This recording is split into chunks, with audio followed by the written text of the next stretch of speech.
Birria. Wow. Favorite ko to eh. Kita nyo ba siya? Ang sarap, di ba?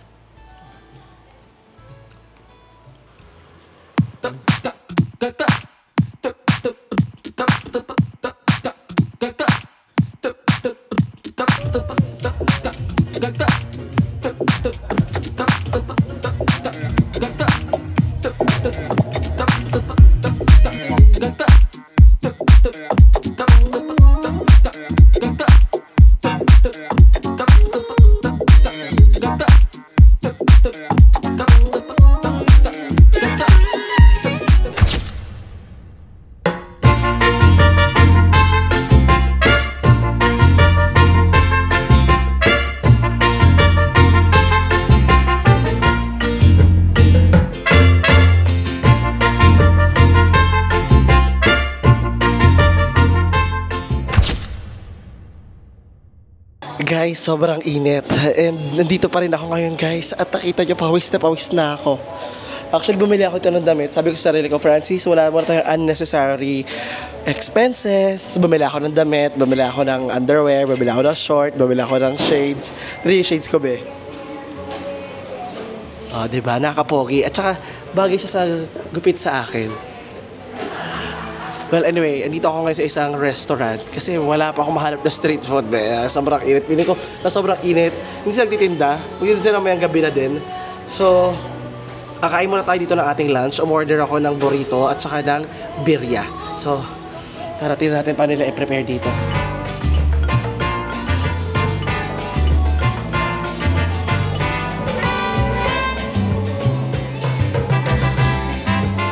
Ito guys yung mga sausawan nila.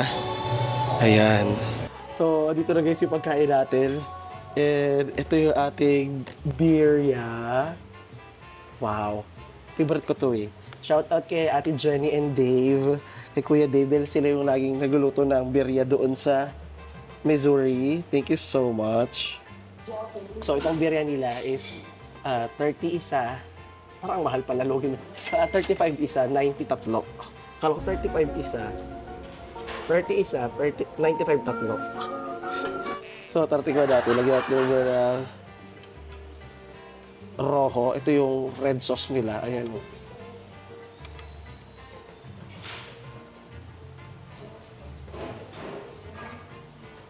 Wow. Sarap. Meron silang pa lemon dito. Lagi isang lemon. Ay, lime pala.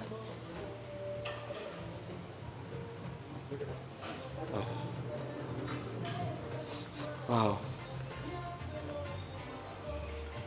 Wow. Kain tayo guys. Ito, tara kain tayo. Sarap.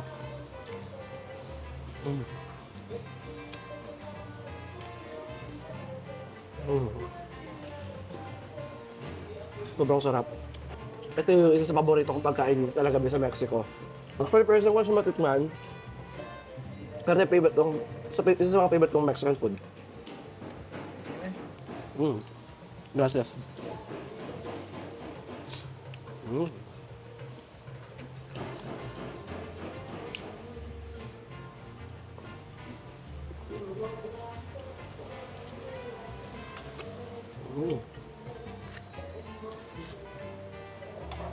Ito lang guys yung itsura ng burrito natin. Oh. Yung burrito nila dito, kung ikumpara sa burrito ng Amerika, maliit. Yung burrito ng Amerika, ang lalaki. Tara guys, kain natin itong birria. Kita nyo ba siya? Ang sarap, di ba?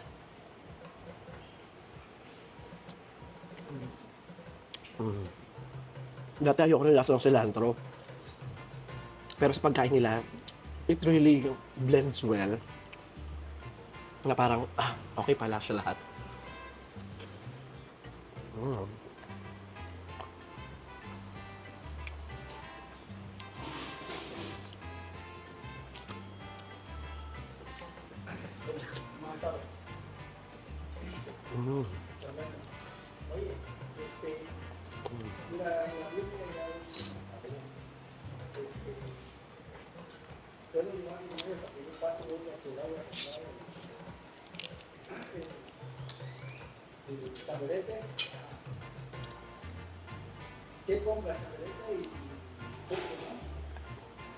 Wow. Ako. May nagtanong sa akin sa comment section, ano ba kakaiba ng anghang neto sa anghang ng India? Masyadong Pinoy ang anghang ng India, be. In fairness dito, kahit maanghang, hindi pa naman ako dinudugo.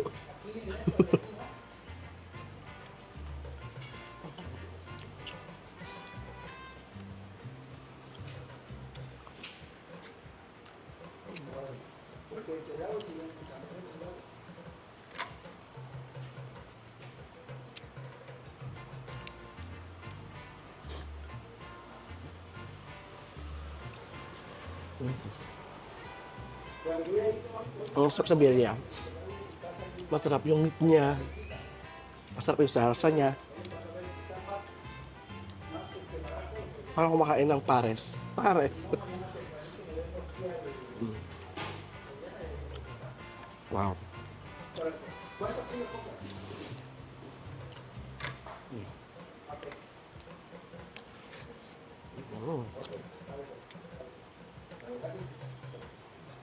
Sarap din. Sarap. Ito naman tayo sa ating burrito. First time ko rin kumain guys ng burrito dito. Kasi nga, mga nakaraang video ko, puro takot talaga din ako dito.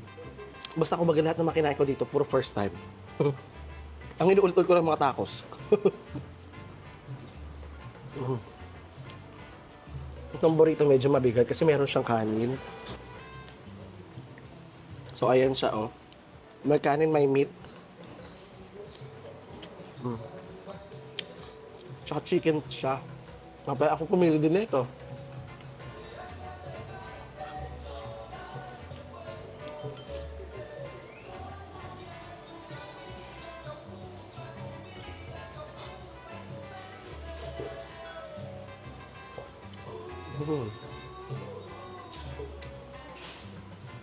Pinaka dito sa burrito, bagay yung salsa verde kaysa doon sa rojo. Rojo means red, verde is green. Learn your Spanish, Ben.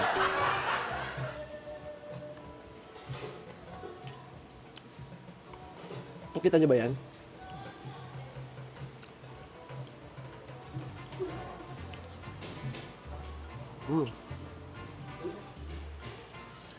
Yung ibang negosyo dito, iniisip ko tulad nito, paano kaya sila kumikita na ilan na naman yung bumibili?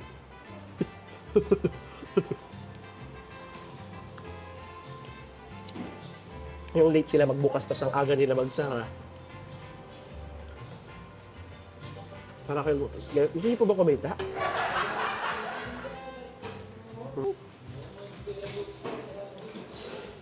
Guys, para sa huling subo. Tsaka alam niyo ba guys, na dito, mayroong isang lugar dito na sobrang love na love nila yung Coke. Gracias. Sa punto na, hindi naman sa sinasamba nila, no? Pero in-infuse na nila yung Coke sa religion nila. Like, naniniwala sila na yung spirit ng soft drinks is umaakyat papunta sa langit. Diba? And dun sa Chiapas natin, hindi na nagkakamali. Sabi pa nila, sa lugar na yon mas mura at mas available ang soft drinks, ang Coke, kaysa sa tubig.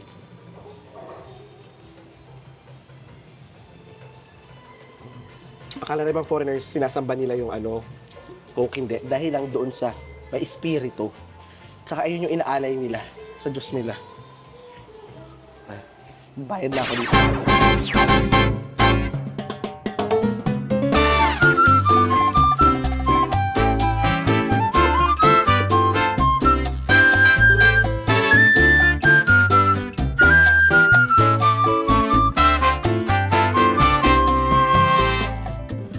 So ayan guys, ngayon papunta naman tayo ngayon sa Playa del Piles again para mag-ibad at enjoy. So sumakay na ako ngayon guys ng bus. And ayan, sabi ko sa inyo, hindi lang ako, pati mga ibang foreigner ba nag-bus din.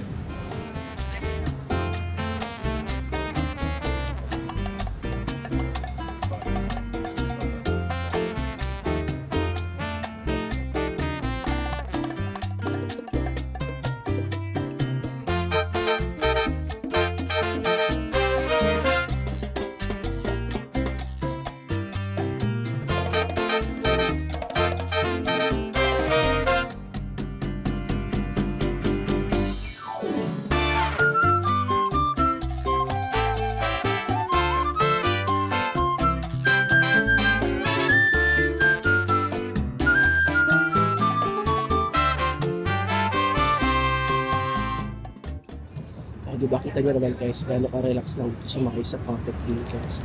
So, kung pupunta kayo dito, gusto nyo makatipid, pwede nyo gawin kong ginawa ko.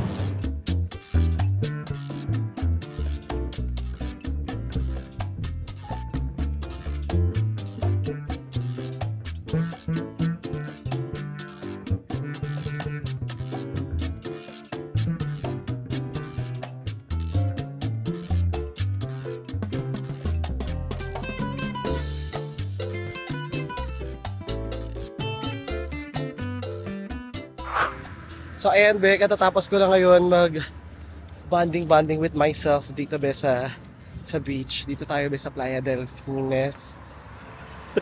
Delphine, ne? Silent S, ganyan. Kasi ibang tunog pag merong S. So, katapos ko lang makipag-bonding sa sarili ko. Sabi ko kasi, maglalambing ako sa sarili ko, lambingin ko nga. Nilambing ko sa sarili ko, pinagbigyan ko. So, hindi na ako nag-video kasi mahirap doon. Baka malagyan ng buhangin yung camera. So, maganda yung beach na dito. Though marami nga lang mga weeds.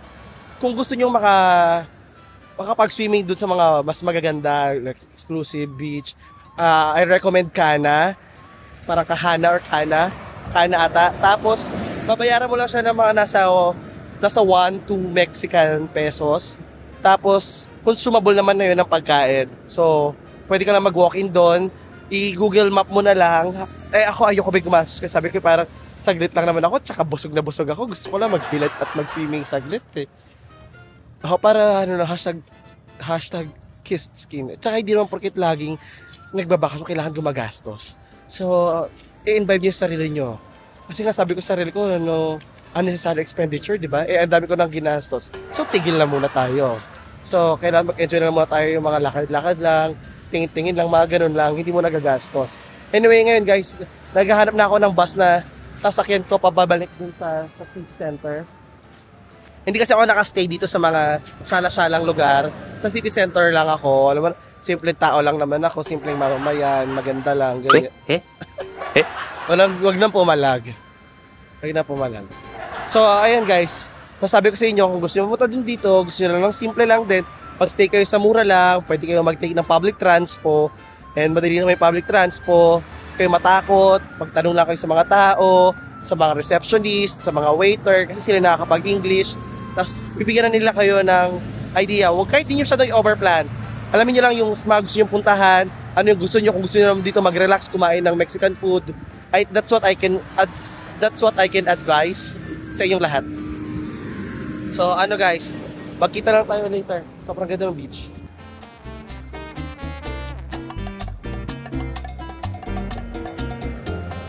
Yung ano to guys, nagdagat, hindi nagbanlaw-banlaw.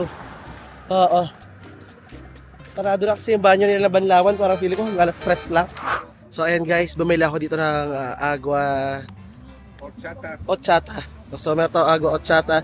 Nagbebenta si Lolo dito ng iba't ibang drinks. Ito Como?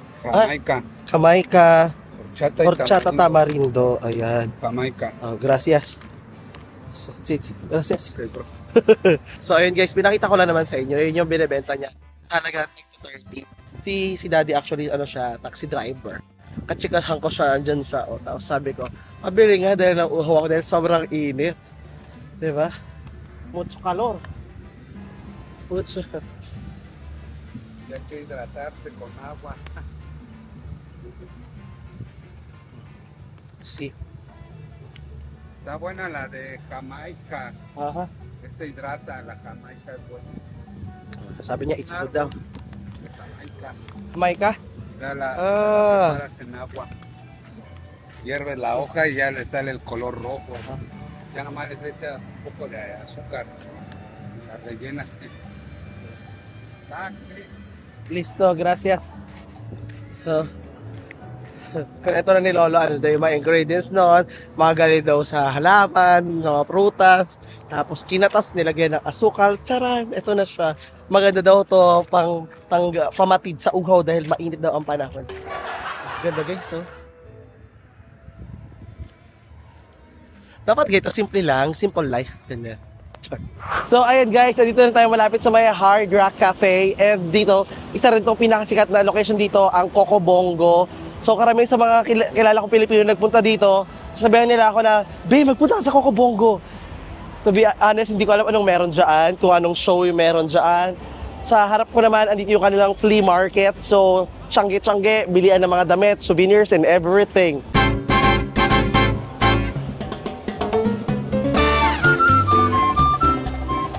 Hindi ko pa alam ano yung vibe dito, pero I'll figure it out. Hindi ko na sure kung pwede mag-camera ha, kasi syempre dami tourist spot to, I think pwede naman. Pero tingnan natin.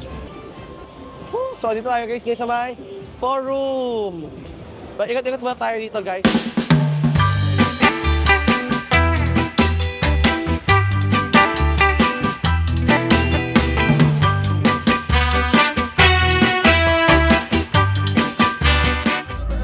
So, andito na ako ngayon guys sa loob ng Coco Bongo. Meron pa ako guys, Rico, tira mo.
So, ang meron dito pala ay party pala to ng malala.